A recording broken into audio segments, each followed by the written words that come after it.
السلام علیکم۔ حضرت عبداللہ بن عباس رضی اللہ تعالیٰ کہتے ہیں کہ حضور اقدس صلی اللہ علیہ وسلم کے وصال کے بعد میں نے ایک انصاری سے کہا کہ حضور صلی اللہ علیہ وسلم کا تو وصال ہو گیا، ابھی تک صحابہ اکرام رضی اللہ تعالیٰ کی بڑی جماعت موجود ہے، آؤ ان سے پوچھ تاچھ کر مسائل یاد کریں۔ ان انصاری نے کہا، کیا ان صحابہ اکرام کی جماعت کے ہوتے ہوئے بھی لوگ تم سے مسئلہ پوچھنے آئیں گے؟ صحابہ رضی اللہ عنہ کی بہت بڑی جماعت موجود ہے، غرض ان سب صحابہ نے تو ہمت نہیں کی۔ میں مسائل کے پیچھے پڑ گیا اور جن صحابہ کے متعلق بھی مجھے علم ہوتا کہ فلاں حدیث انہوں نے حضور صلی اللہ علیہ وسلم سے سنی ہے، ان کے پاس جاتا اور تحقیق کرتا۔ مجھے مسائل کا بہت بڑا ذخیرہ انصار سے ملا۔ بعض لوگوں کے پاس جاتا اور معلوم ہوتا کہ وہ سو رہے ہیں تو اپنی چادر وہیں چوکھٹ پر رکھ کر انتظار میں بیٹھ جاتا تو ہوا سے منہ پر اور بدن پر مٹی بھی پڑی رہتی، مگر میں وہیں بیٹھا رہتا۔ جب وہ اٹھتے تو جس بات کو معلوم کرنا تھا وہ دریافت کرتا۔ وہ حضرت کہتے بھی ہیں کہ تم نے حضور صلی اللہ علیہ وسلم کے چاچا جاد بھائی ہو کر کیوں تکلیف کی، مجھے بلا لیتے، مگر میں کہتا کہ علم حاصل کرنے والا ہوں، اس لیے میں ہی حاضر ہونے کا زیادہ مستحق تھا۔ بعض حضرات پوچھتے کہ تم کب سے بیٹھے ہو؟ میں کہتا بہت دیر سے۔ وہ کہتے ہیں کہ تم نے برا کیا مجھے اطلاع کر دیتے۔ میں کہتا میرا دل نہ چاہا کہ تم میری وجہ سے اپنی ضروریات سے فارغ ہونے سے پہلے آؤ، حتیٰ کہ ایک وقت میں یہ نوبت بھی آئی کہ لوگ علم حاصل کرنے کے واسطے میرے پاس جمع ہونے لگے۔ تب ان انصاری صاحب کو بھی قلق ہوا، کہنے لگے یہ لڑکا ہم سے زیادہ ہوشیار تھا۔ فائدہ یہی چیز تھی جس نے حضرت عبداللہ بن عباس رضی اللہ عنہ کو اپنے وقت میں حبر الامت اور بحر العلم کا لقب دلوایا۔ جب ان کا وصال ہوا تو طائف میں تھے۔ حضرت علی رضی اللہ عنہ کے صاحبزادے محمد نے جنازے کی نماز پڑھائی اور فرمایا کہ اس امت کا امام ربانی آج رخصت ہوا۔ حضرت عبداللہ بن عمر رضی اللہ عنہ کہتے ہیں کہ ابن عباس رضی اللہ عنہ آیاتوں کے شان نزول زمانے میں سب سے ممتاز ہیں۔ حضرت عمر رضی اللہ عنہ ان کو علماء کی ممتاز صف میں جگہ دیتے تھے۔ یہ سب اسی جاں فشانی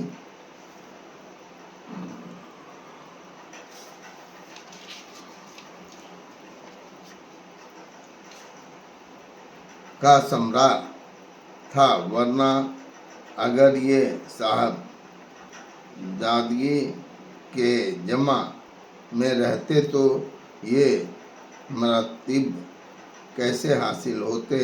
خود آقائے نامدار نبی کریم صلی اللہ علیہ وسلم کا ارشاد ہے کہ جن سے علم حاصل کرو ان کے ساتھ تواضع سے پیش آؤ۔ بخاری میں مجاہد رحمۃ اللہ علیہ سے نقل کیا ہے کہ جو شخص پڑھنے میں حیا کرے یا تکبر کرے وہ علم حاصل نہیں کر سکتا۔ حضرت علی کرم اللہ وجہہ کا ارشاد ہے کہ جس شخص نے ایک حرف بھی پڑھ دیا، میں اس کا غلام ہوں، خواہ وہ مجھے آزاد کر دے یا بیچ دے۔ یحییٰ بن کثیر رحمۃ اللہ کہتے ہیں کہ علم تن پروری کے ساتھ حاصل نہیں ہوتا۔ امام شافعی رحمۃ اللہ علیہ کا ارشاد ہے کہ جو شخص علم کو بے دلی اور استغنا کے ساتھ حاصل کرے وہ کامیاب نہیں ہو سکتا۔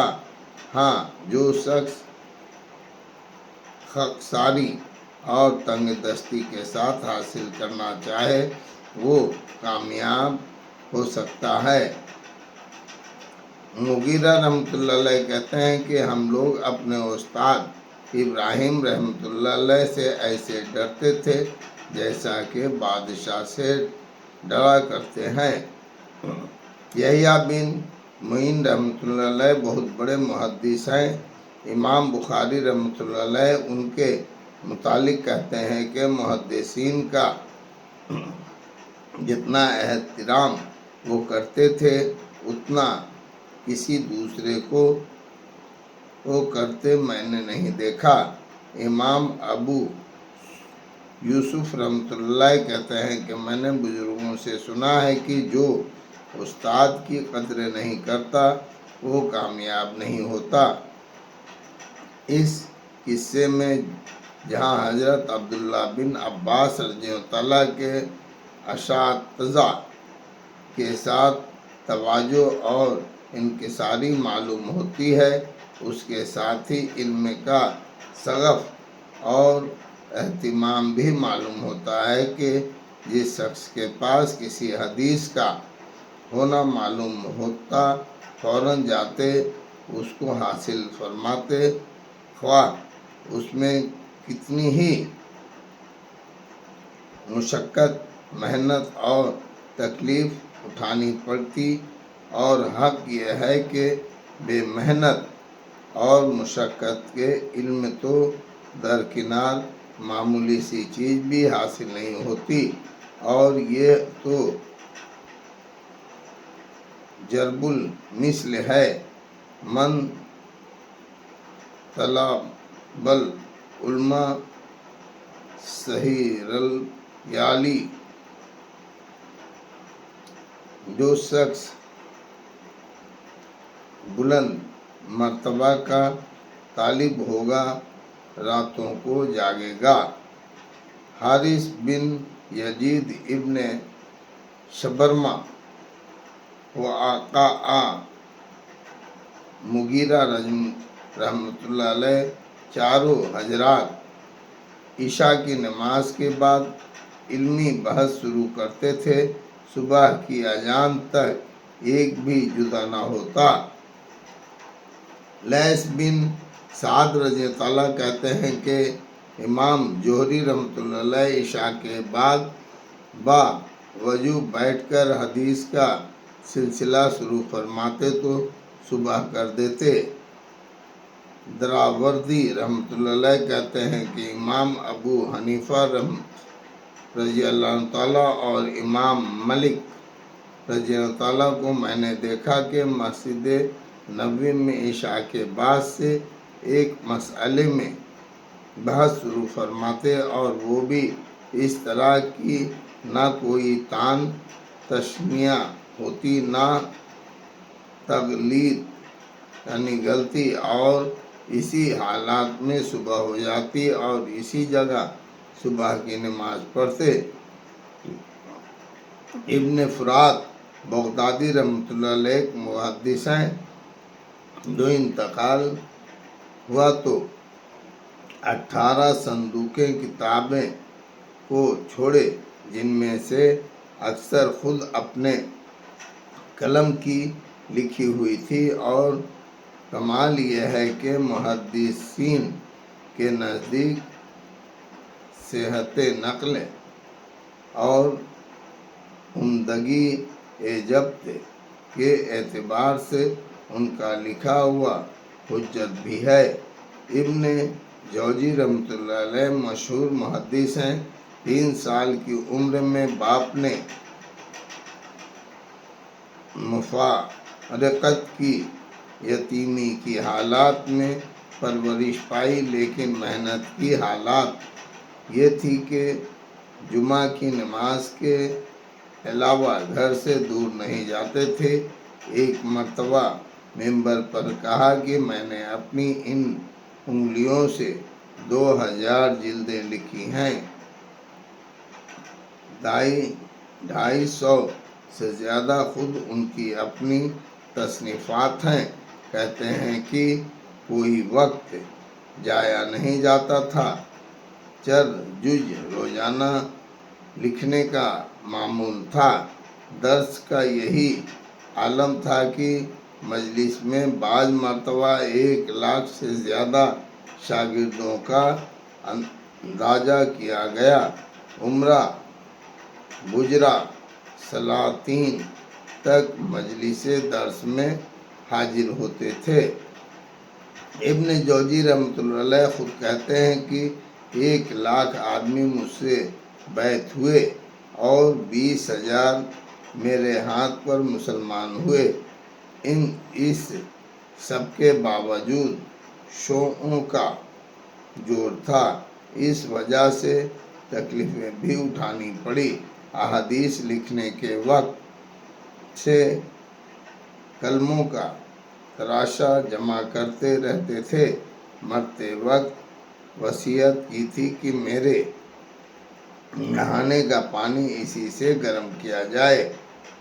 کہتے کہ صرف غسل میت کا پانی گرم کرنے ہی کے لیے کافی نہ تھا، بلکہ گرم کرنے کے بعد بچ بھی گیا تھا۔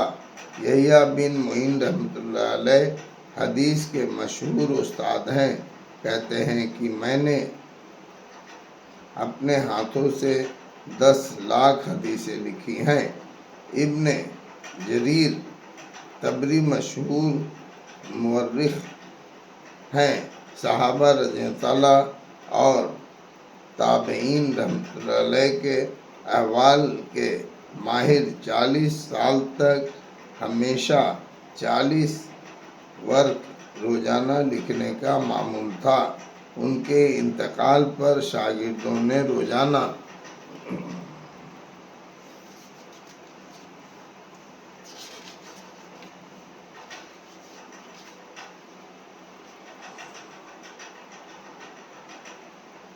لکھائی کا حساب لگایا تو بلوغ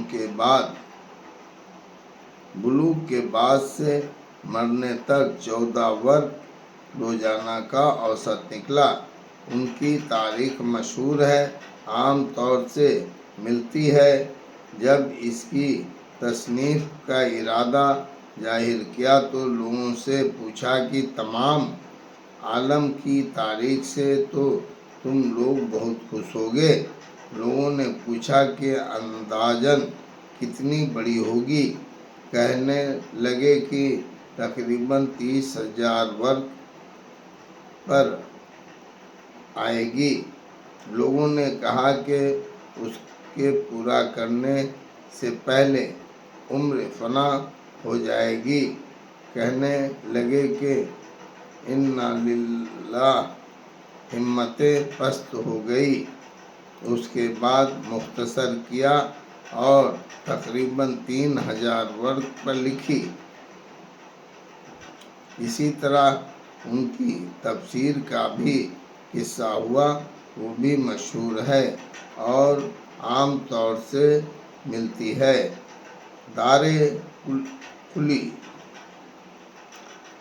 دارقطنی حدیث کے مشہور مصنف ہیں۔ حدیث حاصل کرنے کے لیے بغداد، بصرہ، کوفہ، واسط، مصر اور شام کا سفر کیا۔ ایک بار استاد کی مجلس میں بیٹھے تھے، استاد پڑھ رہے تھے اور یہ کوئی کتاب نقل کر رہے تھے۔ ایک ساتھی نے اعتراض کیا کہ تم دوسری طرف متوجہ ہو۔ کہنے لگے کہ میری اور تمہاری توجہ میں فرق ہے۔ بتاؤ۔ استاد نے اب تک کتنی حدیثیں سنائی ہیں، پہلے یہ تھی، دوسری یہ تھی، اسی طرح ترتیبار سب کی سب میں سند کے سنا دی۔ حافظ اسرم ایک محدث ہیں، احادیث کے یاد کرنے میں بڑے مصاق تھے۔ ایک مرتبہ حج کو تشریف لے گئے، وہاں خراسان کے دو بڑے استاد حدیث آئے ہوئے تھے اور حرم شریف میں دونوں علیحدہ درس دے رہے تھے۔ ہر ایک کے پاس پڑھنے والوں کا ایک بڑا مجمع موجود تھا۔ یہ دونوں کے درمیان میں بیٹھ گئے اور دونوں کی حدیثیں ایک ہی وقت میں لکھ ڈالی۔ عبداللہ بن مبارک رحمۃ اللہ علیہ مشہور محدث ہیں، حدیث حاصل کرنے میں ان کی محنت مشہور ہے۔ خود کہتے ہیں کہ میں نے 4000 استادوں سے حدیث حاصل کی ہے۔ علی بن حسن رحمۃ اللہ علیہ کہتے ہیں کہ ایک رات سخت سردی تھی، میں اور ابن مبارک رحمۃ اللہ علیہ مسجد سے عشاء کے بعد نکلے، دروازے پر ایک حدیث میں گفتگو شروع ہو گئی، میں کچھ کہتا رہا، وہ بھی فرماتے رہے، وہیں کھڑے کھڑے صبح کی اذان ہو گئی۔ حمیدہ رحمۃ اللہ علیہ ایک مشہور محدث ہیں جنہوں نے بخاری اور مسلم کی احادیث کو ایک جگہ جمع کیا ہے۔ رات بھی لکھتے تھے اور گرمی کے موسم میں جب گرمی بہت ستاتی تو ایک لگن میں پانی بھر لیتے اور اس میں بیٹھ کر لکھتے، سب سے الگ رہتے تھے۔ شاعر بھی ہیں، ان کے شعر ہیں۔ ترجمہ: لوگوں کی ملاقات کچھ فائدہ نہیں دیتی، باوجود قیل و قال کے بکواس کے، اس لیے کہ لوگوں کی ملاقات کم کر بجوج اس کے کہ علم حاصل کرنے کے واسطے استاد سے یا اصلاح نفس کے واسطے کسی شیخ سے ملاقات ہو۔ امام طبرانی رحمۃ اللہ علیہ مشہور محدث ہیں، بہت سی تصانیف فرمائی ہیں۔ کسی نے ان کو کثرت تصانیف کو دیکھ کر پوچھا کہ کس طرح لکھی، کہنے لگے کہ 30 برس بوریے پر گزار دیے، یعنی رات دن بوریے پر پڑے رہتے تھے۔ امام ابو حنیفہ رحمۃ اللہ علیہ بڑی شدت کے ساتھ ناسخ اور منسوخ احادیث کو تحقیق فرماتے تھے۔ کوفہ جو اس زمانے میں علم کا گھر کہلاتا تھا، اس میں جتنے محدثین تھے، سب کی احادیث کو جمع فرمایا تھا، اور جب کوئی باہر سے محدث آتے تو شاگردوں کو حکم فرماتے کہ ان کے پاس کوئی ایسی حدیث ہو جو اپنے پاس نہ ہو تو اس کی تحقیق کرو۔ ایک علمی مجلس امام صاحب رحمۃ اللہ علیہ کے یہاں تھی، جس میں محدث، فقیہ، اہل لغت کا مجمع تھا۔ جب کوئی مسئلہ درپیش ہوتا تو اس مجلس سے اس پر بحث ہوتی اور بعض مرتبہ ایک مہینے بحث رہتی۔ اس کے بعد جب کوئی بات طے ہوتی تو وہ مذہب قرار دی جاتی اور لکھ لی جاتی۔ امام ترمذی کے نام سے کون نہ واقف ہوگا؟ احادیث کا کثرت سے یاد کرنا اور یاد رکھنا ان کی خصوصی شان تھی، اور قوت حافظہ میں ضرب المثل تھے۔ بعض محدثین نے ان کا امتحان لیا اور 40 حدیثیں ایسی سنائی جو غیر معروف تھی۔ امام ترمذی رحمۃ اللہ علیہ نے فوراً سنا دی۔ خود امام ترمذی رحمۃ اللہ علیہ کہتے ہیں کہ میں نے مکہ مکرمہ کے راستے میں ایک شیخ کے 2 جزو نقل کیے تھے۔ اتفاق سے خود ان شیخ سے ملاقات ہو گئی۔ میں نے درخواست کی کہ وہ دونوں جزو احادیث کے استاد سے سن بھی لیں۔ انہوں نے قبول کر لیا۔ میں سمجھ رہا تھا کہ وہ جزو میرے پاس ہیں، مگر استاد کی خدمت میں گیا تو بجائے ان کے 2 سادے جزو ہاتھ میں تھے۔ استاد نے سنانا شروع کر دیا۔ اتفاقاً ان کی نظر پڑی تو میرے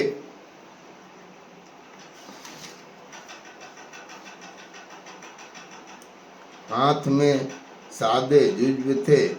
ناراض ہو کر فرمایا، تمہیں شرم نہیں آتی؟ میں نے قصہ بیان کیا اور عرض کیا کہ اور نئی حدیثیں سنا دیجیے۔ انہوں نے 40 حدیثیں اور سنا دی۔ میں نے ان کو بھی فوراً سنا دیا اور ایک بھی غلطی نہیں کی۔ محدثین نے جو محنتیں احادیث کے یاد کرنے میں ان کو پھیلانے میں کی ہیں، ان کی اتباع تو دور کنار، ان کا شمار بھی مشکل ہے۔ کرتمہ رحمۃ اللہ علیہ ایک محدث ہیں، زیادہ مشہور بھی نہیں ہیں۔